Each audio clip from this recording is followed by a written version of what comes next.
Hi days, ഇന്ന് നമ്മുടെ subject political science ആണ്. പൊളിറ്റിക്കൽ സയൻസിന്റെ ആദ്യ ക്ലാസ് ആണ് ഇന്ന്. നമുക്കറിയാം, നമ്മൾ വെറും 5 വിഷയം മാത്രം എഴുതിക്കൊണ്ടാണ് +2 പാസ്സാവാൻ പോകുന്നത്. ഈ ഒരു +2 പാസ്സാകുന്നതോടുകൂടി നമുക്ക് ഏത് ഡിഗ്രിയും ഡിപ്ലോമയും അതുപോലെ തന്നെ +2 യോഗ്യതയുള്ള ഏത് PSCയും എഴുതാൻ പ്രാപ്തരാക്കുന്ന രൂപത്തിൽ കേന്ദ്ര ഗവൺമെന്റിന്റെ സർട്ടിഫിക്കറ്റാണ് നമുക്കും ലഭിക്കുന്നത്. അപ്പോൾ വളരെ സിമ്പിളായിട്ട് ഒരു +2 നേടിയെടുക്കാൻ നമ്മൾ ആരും പ്രതീക്ഷിക്കണ്ട. പേടിപ്പിക്കാൻ വേണ്ടി പറയല്ല, നമ്മൾ അതിൻ്റെ ഒരു സീരിയസ്നെസ് ഉൾക്കൊണ്ടുകൊണ്ട് തന്നെ നമ്മളൊരു ക്ലാസ് നമ്മൾ കേൾക്കുകയും അത് വ്യക്തമായിട്ട് എഴുതി വെക്കുകയും അത് പഠിക്കുകയും വേണം. നമുക്കറിയാം, ഇതിൽ എല്ലാ ആളുകളും 10ാം ക്ലാസ് കഴിഞ്ഞ് നേരെ +2 ചെയ്യുന്ന ആളുകളല്ല. എല്ലാവർക്കും ഇയർ ഗ്യാപ്പ് വന്നിട്ടുണ്ട്. നമ്മൾ ഈ പഠനത്തിന്റെ ഒരു കണക്ഷൻ മാറിയിട്ടുണ്ടാവും. അതുകൊണ്ട് തന്നെ നമ്മൾ നിരന്തരമായിട്ട് റഫായിട്ടെങ്കിലും എന്തെങ്കിലും എഴുതുകയോ, അതുപോലെ തന്നെ ഇംഗ്ലീഷ് എന്ന സബ്ജക്റ്റും കൂടെ നമുക്കുണ്ട്. നമുക്കിതിൽ ആകെ ഇംഗ്ലീഷ് എഴുതേണ്ടത് ഇംഗ്ലീഷ് എന്ന സബ്ജക്റ്റ് മാത്രമാണ്. ബാക്കിയുള്ള സബ്ജക്റ്റ് ഒക്കെ നമുക്ക് മലയാളത്തിൽ എഴുതാം. ഇംഗ്ലീഷിൽ ചോദ്യം ഇംഗ്ലീഷിലായിരിക്കും. ഇപ്പൊ കഴിഞ്ഞൊരു എക്സാമിൽ നമ്മൾ റിലേറ്റീവ് എക്സാം എഴുതിയിട്ടുണ്ടായിരുന്നു. ഇവര് പറഞ്ഞത് ആ ഒരു എക്സാം ഭയങ്കര സ്ട്രിക്റ്റ് ആണ്, ഒന്ന് തിരിയാനോ മറിയാനോ പറ്റാത്ത രൂപത്തിലാണ്, ഒരാൾ കോപ്പി അടിച്ച് ആളെ പുറത്താക്കി എന്നൊക്കെ പറഞ്ഞു. അപ്പൊ നമ്മൾ ഒരിക്കലും ഒരു 6 മാസ കോഴ്സല്ലേ സിമ്പിളായിട്ട് പാസ്സാകാൻ കഴിയുമെന്ന് നാം ആരും പ്രതീക്ഷിക്കരുത്. നമ്മൾ തീർച്ചയായിട്ടും പഠിക്കുക തന്നെ വേണം. പറഞ്ഞു വരുന്നത്, നമ്മൾ ഓരോ ദിവസം എടുക്കുന്ന ക്ലാസ്സും ഈ സബ്ജക്റ്റ് മാത്രമല്ല എല്ലാ ക്ലാസ്സുകളും വേണ്ട രൂപത്തിൽ അതിന് പ്രാധാന്യം നൽകിക്കൊണ്ട് തന്നെ പഠിക്കണം. എങ്കിൽ മാത്രമേ നമുക്ക് നമ്മൾ കരുതിയ റിസൾട്ടിലേക്ക് എത്തിപ്പെടാൻ കഴിയുകയുള്ളൂ.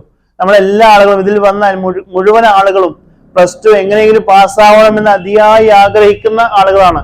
അതുകൊണ്ട് തന്നെ നമ്മൾ അതിന്റെ സീരിയസ്നെസ് കൊടുത്തുകൊണ്ട് തന്നെ നമ്മൾ ഈ ക്ലാസ്സിനെ അഭിമുഖീകരിക്കുകയും നല്ല മാർക്കോട് കൂടി നമുക്ക് പാസ്സാവാൻ കഴിയുകയും വേണം. ഇത് ജസ്റ്റ് പാസ് അല്ല, നല്ല മാർക്കോട് കൂടി തന്നെ നമുക്ക് പാസ്സാവണം. എങ്കിൽ മാത്രമേ നമ്മുടെ സർട്ടിഫിക്കറ്റ് കൊണ്ട് ഏതൊരു കോഴ്സിൽ പോകുമ്പോൾ പെട്ടെന്ന് അഡ്മിഷൻ ലഭിക്കുകയുള്ളൂ. നമ്മുടെ സർട്ടിഫിക്കറ്റിൽ മാർക്ക് കൂടിക്കഴിഞ്ഞാൽ അതിന്റെ വാല്യൂ വേറെ തന്നെയാണ്. അതുകൊണ്ട് പറഞ്ഞു വരുന്നത്, നമ്മൾ പല ആളുകളും ഓരോ ജോലി ചെയ്യുന്ന ആളുകളുണ്ട്, അതുപോലെ തന്നെ വീട്ടമ്മമാരുണ്ട്. തിരക്കിനിടയിലായിരിക്കും നമ്മൾ പഠിക്കുക. എല്ലാം അറിയാം, എങ്കിലും നമ്മൾ അതിന് പ്രാധാന്യം നൽകിക്കൊണ്ട് തന്നെ പഠിക്കണം. നമ്മൾ അവസാന സമയത്തേക്ക് ഒരിക്കലും ഇത് മാറ്റിവെക്കരുത്. മാറ്റിവെച്ചാൽ ഒരിക്കലും നമുക്ക് നമ്മുടെ ലക്ഷ്യം നേടാൻ കഴിയില്ല. അതുകൊണ്ടാണ് പറയുന്നത്, ഓരോ ദിവസം എടുക്കുന്ന ക്ലാസ്സുകൾ കൃത്യമായിട്ട് കേൾക്കുകയും നോട്ട് എഴുതി വെക്കുകയും, അതുപോലെ തന്നെ എന്തെങ്കിലും സംശയങ്ങൾ ഉണ്ടെങ്കിൽ നമ്മുടെ ഗ്രൂപ്പിൽ ഓരോ ടീച്ചേഴ്സും അവൈലബിൾ ആണ്. അവരോട് പേഴ്സണലായിട്ട് ചോദിക്കാം, ഗ്രൂപ്പിൽ ചോദിക്കാം. അതുപോലെ തന്നെ മന്ത്ലി എക്സാമും നമുക്കുണ്ടാവും. ഇൻഷാ അല്ലാഹ് നമ്മൾ +1 അക്കാദമിയുടെ ഒരു ആപ്പ് തന്നെ ക്രിയേറ്റ് ചെയ്യുന്നുണ്ട്. അപ്പോൾ അതിലൂടെ ആയിരിക്കും നമ്മൾ ഒരു മാസം കഴിഞ്ഞാൽ നമ്മുടെ ക്ലാസ് ഒക്കെ പ്രൊവൈഡ് ചെയ്യുക.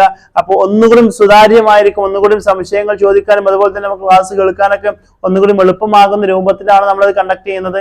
അതുപോലെ തന്നെ മന്ത്ലി എക്സാമുകൾ നമുക്ക് കണ്ടക്ട് ചെയ്യണം. എങ്കിൽ മാത്രമേ നമുക്ക് ഒരു എക്സാം എങ്ങനെ എക്സാമിനെ അഭിമുഖീകരിക്കാം എന്നറിയുകയുള്ളൂ. പിന്നെ മലയാളത്തിലാണ് നമ്മൾ എക്സാം എഴുതേണ്ടതെന്ന് പറഞ്ഞു. മലയാളത്തിൽ എഴുതേണ്ടതാണെങ്കിലും അതിന്റെ ചോദ്യം ഇംഗ്ലീഷിലായിരിക്കും. ഇംഗ്ലീഷിൽ ചോദ്യം പറഞ്ഞു തരാൻ അവിടെ ആളുകൾ ഉണ്ടായിരിക്കില്ല. ഇത് പറയുന്നത് നമ്മൾ ചോദ്യങ്ങളൊക്കെ ഇംഗ്ലീഷ് തന്നെ പഠിക്കണം. അതുപോലെ തന്നെ ഒരുപാട് കാലങ്ങളായിട്ട് പേന എടുക്കാത്ത ആളുകൾ നമ്മുടെ കൂട്ടത്തിലുണ്ടാവും. എല്ലാ ആളുകളും എല്ലാ ദിവസവും ഇംഗ്ലീഷും മലയാളം ഒരു 1/2 പേജെങ്കിലും നമ്മൾ എഴുതി പ്രാക്ടീസ് ചെയ്യണം. ഇതൊക്കെ പറയുന്നത് പൊളിറ്റിക്സിന്റെ ഭാഗമായിട്ടല്ല ഇത് പറയുന്നത്. പക്ഷെ എല്ലാ ക്ലാസ്സിനും വേണ്ടി, അതായത് നമ്മുടെ ലക്ഷ്യം +2 പാസ്സാവലാണ്. അത് പാസ്സാവണമെങ്കിൽ ഇങ്ങനത്തെ കാര്യങ്ങളൊക്കെ ചെയ്താൽ മാത്രമേ നമുക്ക് നമ്മളെ കരുതുന്ന രൂപത്തിൽ ഇമ്പ്രൂവ് കിട്ടുകയുള്ളൂ. ഈ ക്ലാസ് ഒക്കെ യൂട്യൂബിലുണ്ടല്ലോ, നമുക്ക് കുറച്ച് കഴിഞ്ഞാൽ കാണാലോ എന്ന് കരുതി നമ്മൾ മാറ്റി വെച്ച് കഴിഞ്ഞാൽ അത് പെൻഡിങ് ആയിട്ട് കിടക്കും. നമുക്കറിയാം, ഓൺലൈനിന്റെ പഠനം എന്ന് പറയുന്നത് തന്നെ നമ്മൾ 1-2 ക്ലാസ്സുകൾ കേൾക്കും, അത് കഴിഞ്ഞാൽ അത് മാറ്റി വെക്കും. നമുക്ക് ഒരുപാട് തിരക്കുകളുണ്ടാവും. ഒരു ദിവസത്തെ ക്ലാസ് പെൻഡിങ് ആയാൽ പെൻഡിങ് തന്നെ ആയിരിക്കും. പിന്നെ നാളെ ആകുമ്പോൾ ലോഡ് കൂടും, അല്ലെ? ഒരിക്കലും നമുക്ക് റീകവർ ചെയ്യാൻ കഴിയില്ല. അതുകൊണ്ടാണ് പറയുന്നത്, നമ്മൾ നിരന്തരമായിട്ട് നമ്മുടെ ക്ലാസ് മുഴുവനായിട്ട് കേൾക്കുക. അതുപോലെ തന്നെ നമുക്ക് ഇതിന്റെ ഗൈഡ് അവൈലബിൾ ആണ്. കുറെ ആളുകൾക്ക് ഇതിന്റെ ഗൈഡിനെ കുറിച്ച് അറിയില്ല.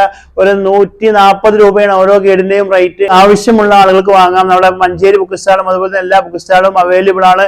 എന്തെങ്കിലും സംശയങ്ങളൊക്കെ ഉണ്ടെങ്കിൽ നമുക്ക് ബന്ധപ്പെട്ട് കഴിഞ്ഞാൽ അത് ഏതാണ് ബുക്ക് എന്നൊക്കെ നമ്മൾ പറഞ്ഞു തരും. ഫീസ് അടക്കുന്ന സമയത്ത് ആ ഒരു ഫീസിൽ ഉൾക്കൊള്ളുന്ന ഒരു ബുക്ക് നമുക്ക് അവർ പ്രൊവൈഡ് ചെയ്യുന്നുണ്ട്. പക്ഷെ ആ ബുക്ക് ലഭിക്കാൻ ഏകദേശം എക്സാമിന് അടുത്താവും. അതുപോലെ തന്നെ അത് ഫുള്ളായിട്ട് ഇംഗ്ലീഷിലായിരിക്കും. മലയാളത്തിന്റെ ഒരു വാക്ക് പോലും അതിലുണ്ടാകില്ല. കാരണം അത് കേന്ദ്ര ഗവൺമെന്റ് ഇറക്കുന്ന ബുക്കല്ലേ. അതുകൊണ്ട് തന്നെ അതിൽ മലയാളം ഉണ്ടാവില്ല. വേണ്ട ആളുകൾക്ക് ഗൈഡ് വാങ്ങാൻ കഴിയും എന്ന് കൂടി അറിയിക്കുകയാണ്. നമ്മുടെ മറ്റേ ബുക്ക് കിട്ടിയിട്ട് പഠിക്കാം എന്ന് വിചാരിച്ചിരുന്നാൽ ഒരിക്കലും നമുക്ക് വേണ്ട രൂപത്തിൽ നമുക്ക് ഈ എക്സാമിനെ അഭിമുഖീകരിക്കാൻ കഴിയില്ല. നമ്മൾ കറക്റ്റായിട്ട് നോട്ട് ക്ലാസ്സുകളൊക്കെ തരും. വേണ്ട ആളുകൾ മാത്രം വാങ്ങിയാൽ നിർബന്ധിക്കല്ല. ഇനി ആർക്കെങ്കിലും വേണമെങ്കിൽ അത് വാങ്ങാം എന്ന് മാത്രമാണ് സൂചിപ്പിക്കുന്നത്. ഏതായാലും നമ്മൾ ക്ലാസ് കറക്റ്റ് ആയിട്ട് പോകും. പിന്നെ നമുക്ക് പ്രഗത്ഭരായിട്ടുള്ള അധ്യാപകർ തന്നെയാണ് നിലവിലുള്ള ആളുകളൊക്കെ. അപ്പൊ എന്തെങ്കിലും സംശയങ്ങളൊക്കെ ഉണ്ടെങ്കിൽ നിങ്ങൾ അവരോടുമായിട്ട് ചോദിക്കണം എന്ന് കൂടി അറിയിക്കുകയാണ്. ഏതായാലും അധികം നീട്ടി പറയുന്നില്ല. ഇന്ന് നമ്മുടെ പൊളിറ്റിക്കൽ സയൻസിന്റെ കുറച്ച് ഭാഗം നമുക്ക് പറയാം. എന്താണ് പൊളിറ്റിക്കൽ സയൻസ്? നമുക്കറിയാം പൊളിറ്റിക്സ് എന്ന് പറയുമ്പോൾ തന്നെ രാഷ്ട്രീയം, അല്ലെ? രാഷ്ട്രീയവുമായി ബന്ധപ്പെട്ടതാണ് പൊളിറ്റിക്സ്. നമുക്കൊരു ഔട്ട്ലുക്ക് ഉണ്ടാവും എന്താണ് പൊളിറ്റിക്സ് എന്ന് പറയുമ്പോൾ. അപ്പോൾ ഇപ്പോൾ നമ്മളെ ഒരു ഇലക്ഷനൊക്കെ കഴിഞ്ഞു നിൽക്കുന്ന സമയമായത് കൊണ്ട് തന്നെ ഇതിൽ ഏകദേശം 32ഓളം ചാപ്റ്ററുകൾ ഉണ്ട്. നമുക്ക് ഈ ഒരു 6 മാസം കൊണ്ട് തന്നെ ഈ 32 ചാപ്റ്റർ കവർ ചെയ്യണം. അതുകൊണ്ട് തന്നെ ചില ദിവസങ്ങളിൽ 1-2 ചാപ്റ്റർ നമ്മൾ കവർ ചെയ്യേണ്ടി വരും. നമ്മൾ നോട്ട് തരും, ക്ലാസ്സിന് ശേഷം നോട്ടും തരും. ആ നോട്ടും നിങ്ങൾ മുഴുവനായിട്ട് എഴുതി വെക്കുകയും പഠിക്കുകയും വേണം. അപ്പോൾ ഇന്ന് പൊളിറ്റിക്കൽ സയൻസ്, എന്താണ് പൊളിറ്റിക്സ്? നമുക്കറിയാം, അല്ലെ? പൊളിറ്റിക്സ് എന്ന് കേൾക്കുമ്പോൾ തന്നെ നമുക്കൊരു ഔട്ട്ലുക്ക് ഉണ്ടാവും. പൊളിറ്റിക്സ് എന്ന് പറയുമ്പോൾ രാഷ്ട്രീയവുമായി ബന്ധപ്പെട്ട കാര്യങ്ങൾ, അല്ലെ? രാഷ്ട്രീയം എന്ന് പറയുമ്പോൾ നമ്മുടെ രാഷ്ട്രവുമായി ബന്ധപ്പെട്ട ഒരുപാട് കാര്യങ്ങൾ ഉൾക്കൊള്ളുന്ന ഒരു മേഖല തന്നെയാണ് പൊളിറ്റിക്കൽ സയൻസ്, അല്ലെ?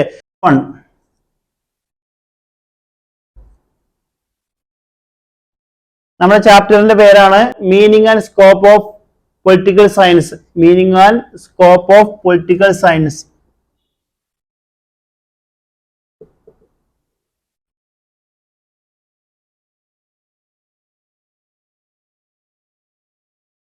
of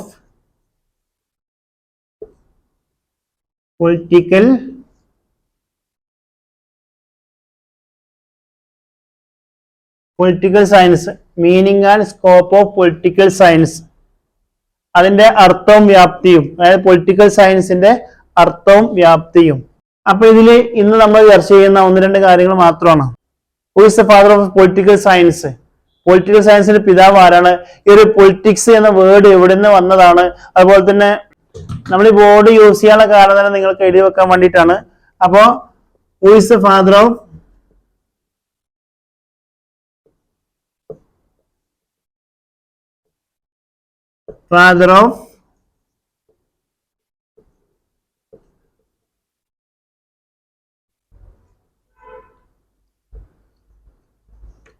Who is the father of political science?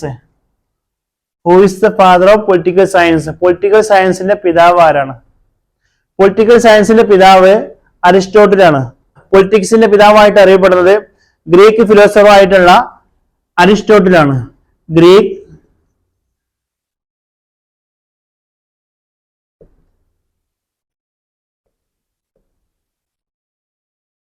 Philosopher എന്ന് പറഞ്ഞാൽ തത്വചിന്തകൻ. ഗ്രീക്ക് ഫിലോസഫർ ആയിട്ടുള്ള Aristotle.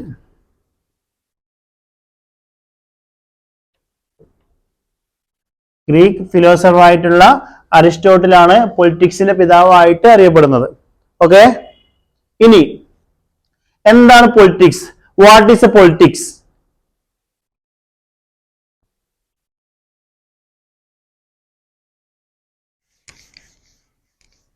What is A politics? നമ്മൾ ഇവിടെ ബോർഡിൽ ഇംഗ്ലീഷ് എഴുതാനുള്ള കാരണം നമ്മുടെ ചോദ്യങ്ങളെല്ലാം ഇംഗ്ലീഷിലായിരിക്കും. അതുകൊണ്ട് തന്നെ ഈ ടെസ്റ്റ് നമുക്ക് പ്രധാനമാണ്. അതുകൊണ്ട് തന്നെയാണ് ഓരോ ക്വസ്റ്റ്യനും ഇത് എഴുതി തരുന്നത്.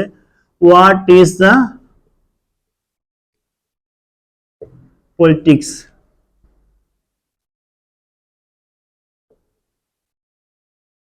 What is the politics? എന്താ പൊളിറ്റിക്സ് എന്ന് പറഞ്ഞാൽ? What is the politics? എന്താണ് പൊളിറ്റിക്സ് എന്ന് പറഞ്ഞാൽ? രാഷ്ട്രീയ പ്രക്രിയയെ കുറിച്ചുള്ള വ്യവസ്ഥാപിതമായ പഠനത്തെയാണ് പൊളിറ്റിക്സ് എന്ന് പറയുന്നത്. വളരെ ഷോർട്ടാക്കിയിട്ട് പറയുകയാണെങ്കിൽ രാഷ്ട്രീയ പ്രക്രിയയെ കുറിച്ചുള്ള വ്യവസ്ഥാപിതമായിട്ടുള്ള പഠനത്തെയാണ് എന്ന് പറയുന്നത് പൊളിറ്റിക്സ് എന്ന് പറയുന്നത്. Political science is the scientific study of politics. Political science is the scientific study of politics. ഈ സയന്റിഫിക് സ്റ്റഡി എന്ന് പറഞ്ഞാൽ ശാസ്ത്രീയ പഠനം, അല്ലെ? പൊളിറ്റിക്സിന്റെ ശാസ്ത്രീയ പഠനത്തെയാണ് എന്ന് പറയുന്നത് പൊളിറ്റിക്കൽ സയൻസ് എന്ന് പറയുന്നത്. പൊളിറ്റിക്സിന്റെ ശാസ്ത്രീയ പഠനത്തെയാണ് പൊളിറ്റിക്കൽ സയൻസ് എന്ന് പറയുന്നത്. ഓക്കെ, ഇനി ഒരു പൊളിറ്റിക്കൽ സയൻസ് എന്ന വേർഡ്, ഈ പൊളിറ്റിക്സ് എന്ന വേർഡ് എവിടെ നിന്ന് വന്നു എന്ന് നോക്കാം. നഗരരാഷ്ട്രം, അതായത് സിറ്റി സ്റ്റേറ്റ് എന്ന വാക്കിൽ നിന്ന് നഗര രാഷ്ട്രം, അതായത് സിറ്റി സ്റ്റേറ്റ് എന്ന അർത്ഥം വരുന്ന പോലീസ് എന്ന ഗ്രീക്ക് വേർഡിൽ നിന്നാണ്. ഗ്രീക്ക് വേർഡിൽ നിന്നാണ് നമ്മുടെ പൊളിറ്റിക് എന്ന പദം ഉത്ഭവിച്ചിട്ടുള്ളത്. ഇപ്പൊ ഒന്ന് രണ്ട് കാര്യങ്ങൾ മാത്രമാണ് ഇന്ന് നമ്മൾ ഡിസ്കസ് ചെയ്തിട്ടുള്ളത്. ഈ ഒരു കാര്യങ്ങളൊക്കെ മനസ്സിലായിട്ടുണ്ടാക്കുമെന്ന് വിചാരിക്കുന്നു. ഇതിന്റെ നോട്ട് നമ്മൾ ഗ്രൂപ്പിൽ ഷെയർ ചെയ്യും. ആ നോട്ട് കറക്റ്റ് ആയിട്ട് നിങ്ങൾ എഴുതിയെടുക്കുക.